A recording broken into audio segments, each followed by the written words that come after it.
Hi friends, எல்லோரும் எப்படி இருக்கீங்க? நல்லா இருக்கீங்களா? இன்றைக்கி நம்ம கிச்சனை எவ்வளவு அழகாக சுத்தமாக வச்சுக்கிறதுன்னு தான் பார்க்க போகிறோம். நிறைய பேர் வீட்டை சுத்தமாக வைக்கிறது ரொம்ப கஷ்டம்னு நினைக்கிறாங்க. அப்படியெல்லாம் ஒன்றுமே இல்லைங்க. நான் சொல்கிற மாதிரி செஞ்சீங்கன்னா உங்கள் வீடு எப்போதும் அழகாகவும் சுத்தமாகவும் இருக்கும். நம்ம தினமும் கடைபிடிக்கிற சின்ன சின்ன விஷயங்கள் தான் நம்ம வீட்டை அழகாகவும் சுத்தமாகவும் காட்டும். நம்ம வீட்டை சுத்தமாக வைக்கிறது நம்ம ஆரோக்கியத்துக்கு ரொம்ப முக்கியங்க. நம்ம சமைக்கும்போது பாசிட்டிவான மனநிலைமையோடு வேலை செய்கிறதுக்கு இந்த சின்ன சின்ன டிப்ஸு கண்டிப்பாக உதவும். நம்ம அழகான கிச்சனை எப்படி இன்னும் மெருகேற்றுறதுன்னு தான் இன்றைக்கி நம்ம வீடியோவில் பார்க்க போகிறோம். ஃபஸ்ட்டு நம்மளில் பல பேருக்கு ஒரு பழக்கம் இருக்குது, எல்லா வேலையும் சேர்த்து வச்சுட்டு ராத்திரி பண்ணிக்கலான்னு. ஆனால் ராத்திரி அந்த சிங்கு நிறைய பாத்திரம் குவிஞ்சு கிடக்கிறத பார்க்கும்போது நமக்கு என்ன தோணும்? ஐயையோ, காலையில் எழுந்து இதையும் கழுவணுமான்னு நினைக்கும் போதே நமக்கு எரிச்சல் வந்துடும். இதுவே அந்தந்த வேலையை அந்தந்த நிமிஷத்தில் நம்ம முடிச்சிட்டோன்னு வைங்க, அந்த சிங்கில் பாத்திரமே இருக்காது. இப்போ எக்ஸாம்பிளுக்கு ஒரு கப் காஃபி குடிக்கிறோன்னு வச்சுக்கோங்க. அந்த டீயை குடிச்சு முடிச்ச கையோட அந்த கிளாஸையும் டீ போட்ட பாத்திரத்தையும் நம்ம கழுவி வச்சிட்டோன்னா அந்த வேலை அப்போவே நமக்கு முடிஞ்சிடும். அப்படி கழுவாமல் அந்த சிங்கில் போட்டு வா என்னை தேய்ச்சி விடுன்னு அந்த பாத்திரம் கூப்பிடுற வரைக்கும் எதுக்கு நம்ம வெயிட் பண்ணணும்? அதே போல் மிக்ஸி ஜாரில் மசாலா அரைச்சி குழம்பை கொதிக்க வைக்கிற அந்த நிமிஷமே அந்த ஜாரை கழுவி வச்சிட்டோன்னா குழம்பு ரெடி ஆகும்போது கிச்சனை சுத்தமாக இருக்கும், நம்ம மனசு ரிலாக்ஸ் ஆகிடும். இப்போ வீட்டில் இருக்கிற எல்லாரும் வேலையை பகிர்ந்துக்கிட்டால் எவ்வளவு நல்லா இருக்கும் இல்லையா?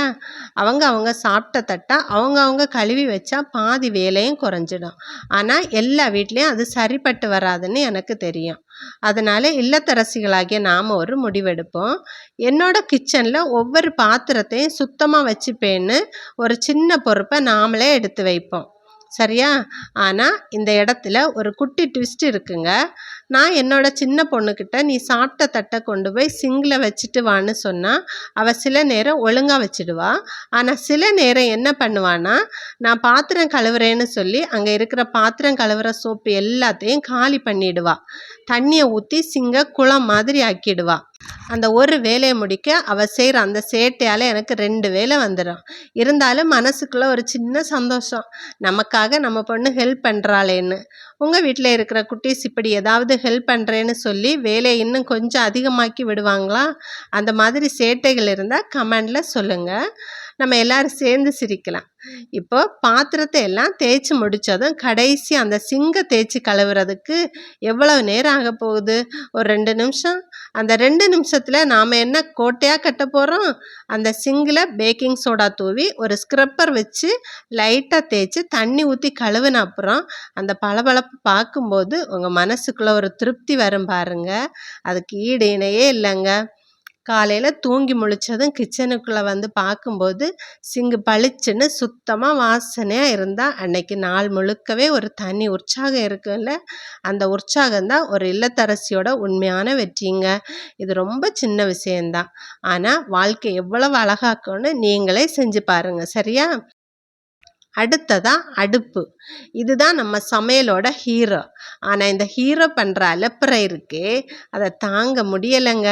பால் பொங்கி ஓடுறது, காப்பி சிந்துறது, வதக்கும் போது எண்ணெய் தெறிக்கிறது எல்லாம் இந்த அடுப்புக்கு ரொம்ப பிடிச்ச விளையாட்டு போல். நாம் தான் அதை அப்படியே விட்டுட்டு அப்புறம் பார்த்துக்கலான்னு கிளம்பிடுவோம். கொஞ்ச நேரம் கழித்து வந்து பார்த்தா அந்த பால் எல்லாம் அடுப்பு மேலே காஞ்சு போய் அது சிமெண்ட் பூசின மாதிரி கெட்டி ஆகிடும். அப்புறம் அதை துடைக்கிறது பாடு இருக்கே, ஐயையோ, அது ஒரு யுத்தம் மாதிரி ஆகிடும். கத்தி ஸ்க்ரப்பர்னு எடுத்துட்டு அந்த அடுப்பு கூட நாம் மல்லு கட்ட வேண்டியது தான். அதுக்கப்புறம் கை வலிக்கிறது, ஏண்டா சமைச்சோன்னு நினைக்கும் போதே நமக்கு ஒரு விரக்தி வர்றது தான் மிச்சம். ஒரு சின்ன ஐடியா இருக்குது.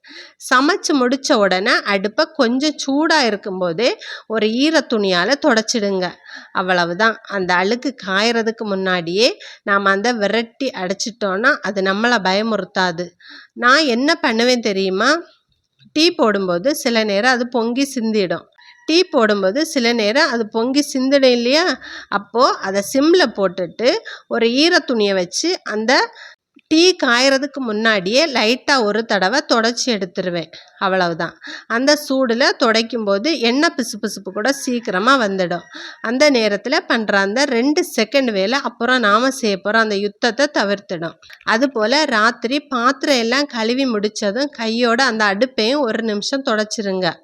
உங்ககிட்ட அடுப்பு க்ளீன் பண்ணுற ஸ்ப்ரே இருந்தால் அதை அடித்து துடைங்க, இல்லைன்னா ஒரு நல்ல ஈர துணியை வச்சு துடைச்சா கூட போதும். காலையில் எழுந்திரிச்சு வந்து பார்த்தா அடுப்பு பளிச்சுன்னு நம்மளை வரவேற்கும். அது கொடுக்குற அந்த உற்சாகமே தனிதான். அந்த 2 நிமிஷ வேலையை நம்ம ராத்திரியே முடிச்சிட்டா காலையில் ஃப்ரெஷ்ஷாக சமையல் ஆரம்பிக்கலாம். என்னங்க, நான் சொல்கிறது சரிதானே?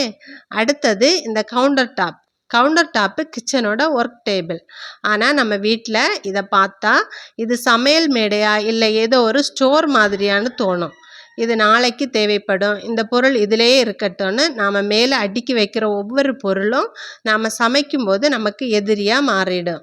யோசிச்சு பாருங்க, ஒரு காய்கறி நறுக்க இடம் இல்லாமல் நாம் அந்த பக்கம் ஒரு டப்பாவை நகர்த்திட்டு இந்த பக்கம் ஒரு பாக்கெட்டை தள்ளி வச்சுட்டு நடுவில் அந்த பலகையை வச்சு போராடுற அந்த ரகளை இருக்கே. இன்னைக்கு சமையலுக்கு என்ன வேணுமோ அதை மட்டும் கையடக்கமாக வச்சுக்கோங்க, மற்ற எல்லாத்தையும் அது இருக்கிற இடத்துல வச்சுருங்க. யோசிச்சு பாருங்க, சமையல் பண்ணிட்டு இருக்கும்போது யாராவது சொந்தக்காரங்களோ இல்லைன்னா பக்கத்து வீட்டுக்காரங்களோ கிச்சனுக்குள்ளே வராங்கன்னு வச்சுக்கோங்க. அந்த இடத்த பார்த்து அவங்க என்ன நினைப்பாங்கன்னு கொஞ்சம் யோசிச்சு பாருங்க. அடுத்தவங்களை விடுங்க, நம்மளே ஒரு வீட்டுக்கு போகிறோம், அவங்க கிச்சன் இப்படி கலைஞ்சு போயிருந்தா எப்படி இருக்கும்? நாம் எல்லாருமே கிச்சனை ஒரு சாதாரண இடமாக தான் நினைக்கிறோம். ஆனால் அது நம்ம ஆரோக்கியம் சம்மந்தப்பட்ட இடம். அந்த இடம் எவ்வளவு சுத்தமாக இருக்கோ அதை வச்சு தான் நம்ம வீட்டோட ஆரோக்கியமும் இருக்கும். அதனால சமையலுக்கு தேவைப்படுற பொருட்களை மட்டும் கையெட்டுற தூரத்தில் வச்சுக்கோங்க. கவுண்டர் டாப்பில் எவ்வளவு இடம் ஃப்ரீயாக இருக்கோ அவ்வளோ வேகமாக நாம் சமையலை முடிச்சுட்டு ரிலாக்ஸாக வெளியே வரலாம். சமையல் மேடை சுத்தமாக காலியாக இருந்தால் சமைக்கிறப்பவே ஒரு ஹாப்பி ஃபீல் வரும். அதுவும் இல்லாமல் சுத்தமான இடத்துல சமைக்கும்போது அந்த உணவே தனி சுவையாக இருக்கும். கிச்சனில் இடம் பத்தலைன்னு புலம்புறதுக்கு முன்னாடி கவுண்டர் டாப்பில் இருக்கிற தேவையற்ற பொருட்களை நீக்கி பாருங்கள், பாதி பிரச்சனை அங்கேயே முடிஞ்சிடும். இந்த சின்ன சின்ன மாற்றங்களை முயற்சி பண்ணி பாருங்கள். காலையில் எந்திரிச்சு கிச்சனுக்குள்ளே நுழையும் போது அந்த இடம் பளிச்சுன்னு வாசனையாக சுத்தமாக இருக்கும்போது உங்கள் முகத்தில் வர்ற அந்த ஒரு சின்ன புன்னகை அன்னைக்கு நாள் முழுக்க உங்களுக்கு தரப்போகிற மிகப்பெரிய உற்சாகம். உங்கள் கிச்சனில் நீங்கள் ஃபாலோ பண்ணுற வேறு ஏதாச்சும் டிப்ஸ் இருந்தால் கமெண்டில் சொல்லுங்கள். இந்த வீடியோ உங்களுக்கு பிடிச்சிருந்துச்சுன்னா இந்த வீடியோக்கு ஒரு லைக் கொடுங்க, உங்கள் ஃப்ரெண்ட்ஸுக்கு ஷேர் பண்ணுங்கள், நம்ம சேனலை சப்ஸ்கிரைப் பண்ணி சப்போர்ட் பண்ணுங்கள்.